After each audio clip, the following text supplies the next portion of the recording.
अध्याय 23 वाद विवाद के द्वारा प्रभावित करना। इंसान का सामान्य ज्ञान दरअसल बहुत सामान्य होता है। इस ज्ञान की प्राप्ति साधारण अध्ययन और अनुभव से होती है। वे विनम्र, साधारण एवं सरल होता है। इसका अनुभव सभी की आंखें करती हैं और सभी के कानों से इसे सुना व समझा जा सकता है। इसमें कोई स्थिर भिन्नता नहीं होती, कोई जटिलता नहीं होती, साथ ही इसका कोई रहस्य नहीं होता। सामान्य ज्ञान उलझन भरा नहीं होता, यह उत्तम ज्ञान होता है। इसमें कोई तुच्छता नहीं होती। इसके व्याख्यान को सरलता से समझा जा सकता है। इसको भाषा की स्पष्टता के रूप में भी जाना जाता है। इसका बस एक ही उद्देश्य होता है, साधारण ज्ञान का बोध। जॉर्ज जैकब हॉलियॉक के द्वारा। ज्यादातर युवा वक्ता तर्कशास्त्र को अद्भुत मानते हैं, लेकिन धीरे धीरे उन्हें एहसास होने लगता है कि तर्क शक्ति जटिल स्थिति में भी कार्यशील रहती है। सामान्य ज्ञान से अर्जित किए गए तथ्यों को केवल सही शब्दों के चयन की आवश्यकता होती है। इन तथ्यों को प्रस्तुत करने के अभ्यास से तर्क शक्ति से जुड़ा भय खत्म हो जाता है। दरअसल तर्कशास्त्र बहुत दिलचस्प विषय है। वक्ता के लिए इसका महत्व सर्वोपरि होना चाहिए। वाद विवाद, चर्चा एवं प्रमाण प्रस्तुत करने में तर्क के सिद्धांतों का इस्तेमाल किया जाता है। वाद विवाद का अर्थ है तर्कों एवं उदाहरणों के द्वारा अपने विचारों की सत्यता को प्रमाणित करना। इसके अलावा सुझावों के जरिए भी विचार की सत्यता को प्रमाणित करने में सहायता मिलती है। किसी विषय पर निष्पक्ष भाव से विचार करने के लिए सभी पहलुओं की सत्यता को जानने की कोशिश की जाती है। अर्थात वाद विवाद को दो मुख्य श्रेणियों में बांटा जा सकता है।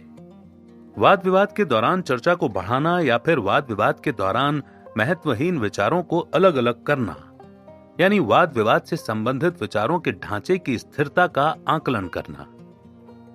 इस प्रकार न केवल मुख्य विचारों को संभाला जाता है, बल्कि आलोचकों द्वारा संभावित विरोध के खिलाफ मजबूत तैयारी भी की जा सकती है।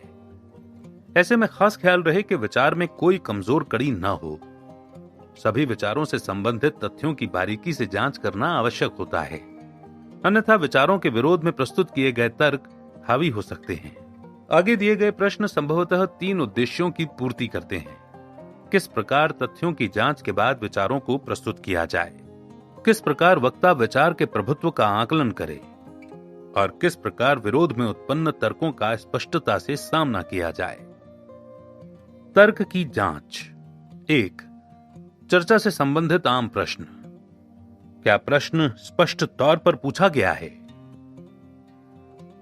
क्या हर विवादी के लिए प्रश्न का अर्थ समान है? उदाहरण के तौर पर जरूरी नहीं है कि सभ्य पुरुष का अर्थ सभी विवादियों के लिए एक समान हो। क्या चर्चा के मुख्य उद्देश्य पर उलझन की स्थिति है? 2. क्या बयान निष्पक्ष तौर पर जारी किया गया है?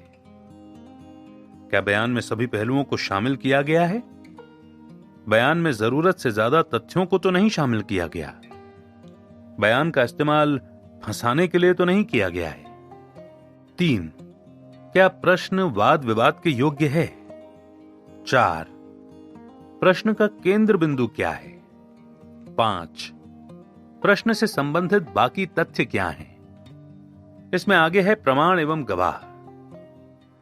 तथ्य से जुड़े प्रमाण एवं गवाह। क्या हर गवाह प्रमाण निष्पक्ष है? विवाद से संबंधित विषय का इनसे क्या संबंध है? क्या गवाह मानसिक तौर पर स्वस्थ है? क्या गवाह के नैतिक मूल्य पर विश्वास किया जा सकता है? क्या वो इन तथ्यों को समझने की स्थिति में है? क्या वो चश्मदीद गवाह है? क्या वो स्वेच्छा से गवाही दे रहा है? क्या उसकी गवाही पर सवाल उठे थे?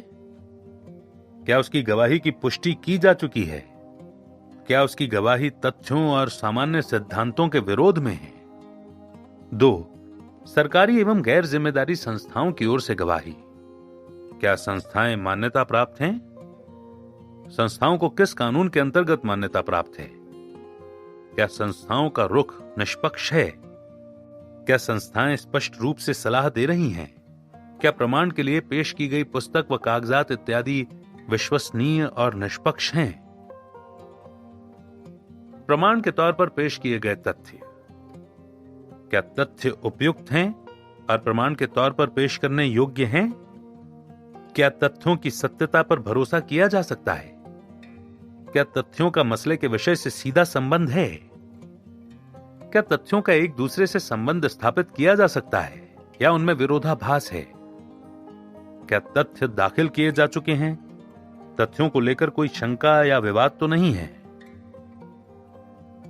चौथा है प्रमाण के तौर पर पेश किए गए सिद्धांत। क्या सिद्धांत स्वतः सिद्ध करने योग्य हैं? क्या सिद्धांतों में सामान्य अनुभव की सत्यता है? क्या सिद्धांतों में विशेष अनुभव की सत्यता है? क्या सिद्धांतों की सत्यता को प्रयोग द्वारा प्रमाणित किया जा सकता है? प्रयोग साधारण या विशेष प्रक्रिया से किए गए हैं? प्रयोग प्रभुत्व स्थापित करते हैं या निष्कर्ष पेश करते हैं? इसमें आगे है तर्क वितर्क। अनुमान, क्या सामान्य तौर पर तथ्यों की सत्यता को निष्कर्ष के रूप में माना जा सकता है? क्या व्याख्यान के नजरिए से देखने पर ही तथ्य निष्कर्ष से मेल खाते हैं? क्या किसी विवादित तथ्य को नजरअंदाज किया गया है? क्या विवादित तथ्यों का पूर्ण रूप से व्याख्यान किया गया है? क्या सभी विवादित तथ्यों के बीच संबंधों में स्पष्टता की कमी है? क्या अनुमानों को तथ्य मान लिया गया है? दूसरा है परिणाम, क्या कानून और सिद्धांत पहले से स्थापित हैं? क्या कानून और सिद्धांतों में तथ्यों के द्वारा निकाला गया निष्कर्ष शामिल है या फिर निष्कर्ष को जबरदस्ती शामिल किया गया है? क्या कानून और सिद्धांत की महत्ता के साथ निष्कर्ष की महत्ता को जोड़ा जा सकता है?